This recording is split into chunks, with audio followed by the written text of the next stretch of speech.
নারী ওডিআই বিশ্বকাপে দারুণ শুরু বাংলাদেশের। পাকিস্তানকে 7 উইকেটে হারিয়েছে নিগারের দল। পেসার মারুফার পর স্পিনারদের নৈপুণ্যে পাকিস্তানকে অল আউট করে 129 রানে। জবাবে ঝিলিকের ও নিগারের জুটিতে দাপুটে জয় টাইগ্রেসদের।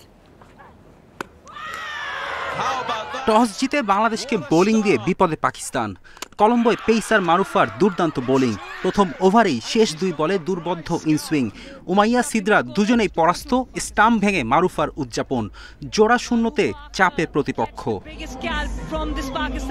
ধাক্কা সামলে মুনিবা রামিনের 42 রানের জুটি পাকিস্তান ইনিংসের সেরা। পাওয়ার প্লে পার হতেই 2 সেট ব্যাটারকে ফিরিয়ে মোমেন্টাম দেন নাহিদা। রামিনের 23, মুনিবা আউট 17 করে। এরপর কোনো জুটি জমতে দেয়নি টাইগ্রেসরা। উইকেট শিকারে যুক্ত হন রাবেয়া ফাহিমা। আর পাকিস্তানের লেজ গুটিয়ে দেন স্বর্ণা। 38 ওভার 3 বল টিকে অল আউট 129 রানে। মাত্র 5 রানে স্বর্ণার 3 উইকেট শিকার। সহজ টার্গেটে ডট বলের চাপে ফারজানার পতন। 17 বল খেলে 2 রানে বিদায়। শারমিনের মন্থর ইনিংস থামে 10 রানে। দ্রুত 2 উইকেট হারানোয় শঙ্কা জাগে। অধিনায়ক নিগার সময় নেন সেট হতে। 16তম ওভারে 3টি 4-এ মোমেন্টাম পান। সুইপ ও রিভার্সে বড় শট ফেরায় আত্মবিশ্বাসী। নিগারকে দেখে সাহসী ঝিলিক সান্ধুর ওপর চড়াও হন। একই ওভারে আরও 3-4-এ এগিয়ে যায় বাংলাদেশ। এই জুটি বলের সাথে পাল্লা দিয়ে রান তুলেছে। তাতে ম্যাচও হেলে যায় লাল সবুজের দিকে। নিগারের ব্যাটে 23 রান, ততক্ষণে বোর্ডে 97 রান। 8-4-এ ঝিলিকের 50 64 বলে। 113 বল হাতে রেখে ম্যাচ জেতার উল্লাস বাংলার মেয়েদের। গতবার ওডিআই বিশ্বকাপ অভিষেকে পাকিস্তানকে হারানোই ছিল প্রাপ্তি। এবার তাদের হারিয়েই উড়ন্ত শুরু টাইগ্রেসদের। পরবর্তী ম্যাচ গৌহাটিতে 7 অক্টোবর, প্রতিপক্ষ ইংল্যান্ড। ফেরদৌস ইসলাম, ইন্ডিপেন্ডেন্ট নিউজ। সিরিজের প্রথম টি-20তে আফগানদের দেয়া 152 রানে টার্গেটে জয়ের পথে বাংলাদেশ। শারজায় এখনো পর্যন্ত সংগ্রহ 2 উইকেটে 110 রান। টার্গেটে নেমে আগ্রাসী ব্যাটিং 2 টাইগার ওপেনারের। তানজিদ ও ইমন সমান তালে 6 হাঁকিয়েছেন। দুজনই তুলে নেন 50। এর আগে টস জিতে ব্যাট করতে নামা আফগান ইনিংসে প্রথম আঘাত নাসুমের। 15 রানে বোল্ড হয়ে ফেরেন অধিনায়ক ইব্রাহিম জাদরান। আরেক ওপেনার সেদিকুল্লাহ অতল ফেরেন 10 রানে। ওয়ান ডাউনে নামা রহমানুল্লাহ গুরবাজ করেন সর্বোচ্চ 40 রান। 38 রান নবীর। 17 রানে অপরাজিত ছিলেন শরাফুদ্দিন আশরাফ। 9 উইকেটে 151 রানের টোটাল পায় আফগানিস্তান। জোড়া শিকার তানজিম ও রিশাদের। তাসকিন, নাসুম ও মুস্তাফিজ নেন 1টি করে wicket. Now another beautiful googly. There is turn in the surface. That's why this scorecard and this chase has surprised me so much with Afghanistan's attack. Last ball of his third over, and now things will get interesting because required run rate is not a heavyweight one, but there's a bit of drama. BCB নির্বাচনে নতুন মোড়। 24 ঘন্টা না যেতেই BNP সমর্থিত panel থেকে তোলা হয়েছে 3টি দাবি। ক্রীড়া উপদেষ্টার ওপর ভরসা রেখে নির্বাচন পেছাতে বলছেন তারা। প্রয়োজনে অ্যাডহক কমিটি গঠন কিংবা আগের কমিটির মেয়াদ বাড়ানো যায় বলেও মত দিয়েছেন রফিকুল ইসলাম বাবু ও ইয়াসির আব্বাস। শেষ হইয়াও হইল না শেষ। ছোট গল্পের মতো বিসিবি নির্বাচনের রোমাঞ্চও যেন শেষ হয়েও হয়নি। ঝড়ের পর সবকিছু যেমন শান্ত হয়ে যায়, বিসিবিও তেমনই ছিল। যারা ভেবেছেন তামিম সহ বিএনপি প্যানেলের সবাই যখন নাম প্রত্যাহার করেছেন সব নাটক সেখানেই শেষ হয়েছে, তারা ভুল ভেবেছেন। রোমাঞ্চ এখনও বাকি। হঠাৎ করেই দৃশ্যপটে ইয়াসির আব্বাস ও রফিকুল ইসলাম বাবু নিজেদের অবস্থান থেকে সরে না আসলেও ক্রীড়া উপদেষ্টার কাছে সমাধান চেয়েছেন। আমি অনুরোধ করব আমাদের মাননীয় উপদেষ্টা এবং আমাদের বর্তমান যে বোর্ড আছে তারা এটাকে আমলে নেবেন এবং এটা যেন দুনিয়ার কাছে আমরা ছোট না হই, এই জায়গাটার দিকে একটু নজর দিতে হবে ইনশাআল্লাহ। বেশ কয়েকটি দাবি নিয়ে তারা হাজির হয়েছিলেন। নির্বাচন পেছাতে বলছেন, প্রয়োজনে আগের কমিটির মেয়াদ বাড়ানোর পরামর্শ। দাবি তুলেছেন অ্যাডহক কমিটির। বলছেন 15 ক্লাবের কাউন্সিলরশিপ ফিরিয়ে দিতে। ক্রিকেটের স্বার্থে, দেশের স্বার্থে আমার মনে হয় এটা করা যেতে পারে। তো যে আলোচনাগুলি যারা যারা করেছে তারা কিন্তু মাননীয় অ্যাডভাইজারের সাথে এটা করতেই পারে, কারণ উনি ক্রীড়াঙ্গনের অভিভাবক। যে একটা ক্রিকেট বোর্ডের নির্বাচন কিভাবে সুষ্ঠু সুন্দর করা যায়, গ্রহণযোগ্য করা যায়, এটার ব্যাপারে সবাই আলোচনা করতে পারে। এটার ব্যতিক্রম কেউই নয়। আমরা সবাই তো ওনার কাছেই যাব নাকি অন্য কারো কাছে যাব? XYZ কারো কাছে গেলে এটা কি সমাধান হবে? হবে না। তামিমের সাথে ক্রীড়া উপদেষ্টার সম্পর্কটা ভালো যাচ্ছে না।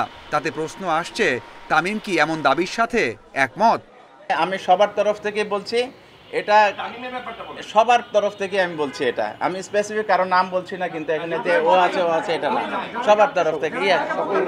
সমঝোতার দুয়ার এখনো বন্ধ হয়ে যায়নি। অ্যাডহক কমিটি যে এখন সবচেয়ে সহজ ও বাস্তব সমাধান সেটা বলাই যায়। Mazharul Islam, independent news. শুরুতে অবিকৃত থাকলেও শেষ পর্যন্ত আইএল টি-20 নিলামে দল পেয়েছেন সাকিব আল হাসান ও তাসকিন আহমেদ। 2023 সালে যাত্রা শুরু হলেও আইএল টি-20তে নিলাম হয়েছে প্রথমবার। শুরুতে সাকিব তাসকিনকে নিয়ে আগ্রহ দেখায়নি কোনো ফ্র্যাঞ্চাইজি। পরবর্তীতে অবিকৃতদের আবারও নিলামে ডাকা হয়। তখন সাকিবকে নিয়েছে ভারতীয় মুকেশ আম্বানির দল এমআই এমিরেটস। টাইগার অলরাউন্ডারকে 40,000 মার্কিন ডলারে দলে ভিড়িয়েছে তারা। অন্যদিকে তাসকিনকে নিয়েছে শারজা ওয়ারিয়ার্স। তার দাম উঠেছে সাকিবের দ্বিগুণ। আইএল টি-20-র চতুর্থ আসর শুরু হবে আগামী 10 জানুয়ারি।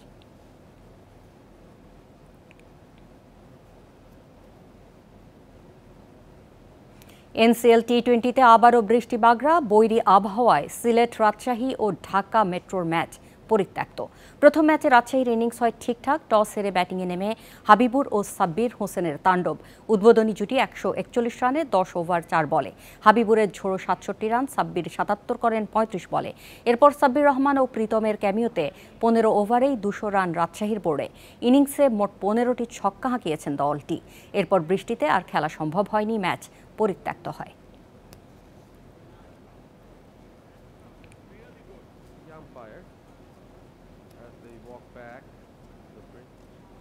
এশিয়ান কাপ বাছাইয়ে হংকং ম্যাচ সামনে রেখে বৃহস্পতিবার ক্লোজ ডোর অনুশীলন করেছে বাংলাদেশ ফুটবল দল। ম্যাচ ডেতে স্নায়ুচাপ সামলানোর পাশাপাশি ফিনিশিংয়ে বাড়তি গুরুত্ব আলফাজের। আর কোচের পরিকল্পনা মাঠে বাস্তবায়নের ওপর গুরুত্ব দিচ্ছেন কানন। জাতীয় স্টেডিয়ামে ভক্তদের অপেক্ষা। হংকং ম্যাচকে সামনে রেখে বৃহস্পতিবার ক্লোজ ডোর অনুশীলন। জামাল, জায়ান, ফাহমিদুলদের টিম বাস আসতেই চিয়ার আপ দর্শকদের। ফ্লাডলাইটের আলোতে ম্যাচ হওয়ায় বাংলাদেশও অনুশীলন সারছে সন্ধ্যার দিকে। স্নায়ুচাপ সামলে ভালো খেলার প্রস্তুতি নিচ্ছেন মুরসালিন, জামালরা। সেট পিস থেকে শুরু করে ফিনিশিং সব জায়গায় বাড়তি গুরুত্ব দেওয়ার আহ্বান সাবেক অধিনায়ক আলফাজের। বাংলাদেশের ফুটবলের যে উন্মাদনা, এই উন্মাদনা টিকিয়ে রাখার জন্য আমাদের এই জয়টা খুবই জরুরি।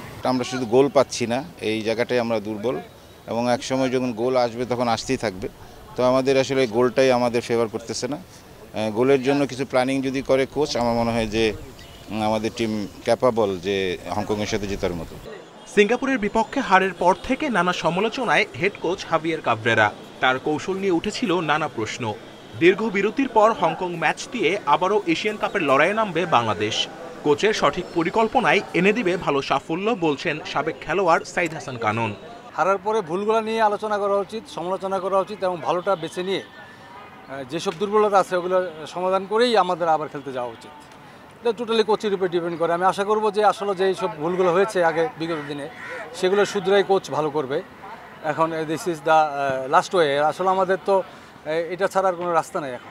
ক্লাব ফুটবলে ব্যস্ত সূচিতে এখনও দলের সঙ্গে যোগ দেননি হামজা চৌধুরী কিংবা সমিত। একটু দেরি হলেও দলের সাথে যোগ দিয়ে মানিয়ে নিতে ওদের সমস্যা হবে না বলে মনে করেন সাবেক দুই তারকা। Kamrul Hasnat, Independent News, Dhaka. FIFA প্রীতি ম্যাচ সামনে রেখে 26 সদস্যের দল ঘোষণা করেছে ব্রাজিল। ফিরেছেন ভিনিসিয়াস, রদ্রিগো। এবারও জায়গা হয়নি নেইমারের।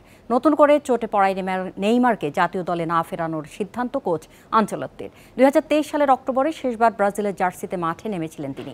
এরপর থেকে ক্রমাগত ইনজুরি ও ফিটনেস সমস্যায় জাতীয় দলের বাইরে আছেন এই তারকা ফরওয়ার্ড। চোটের কারণে নেই রাফিনিয়া, মার্কিনিওস ও গোলকিপার আলিসন বেকার। প্রীতি ম্যাচে 10 অক্টোবর দক্ষিণ কোরিয়ার মুখোমুখি হবে ব্রাজিল। 4 দিন পর টোকিওতে জাপানের বিপক্ষে লড়বে সেলেসাওরা।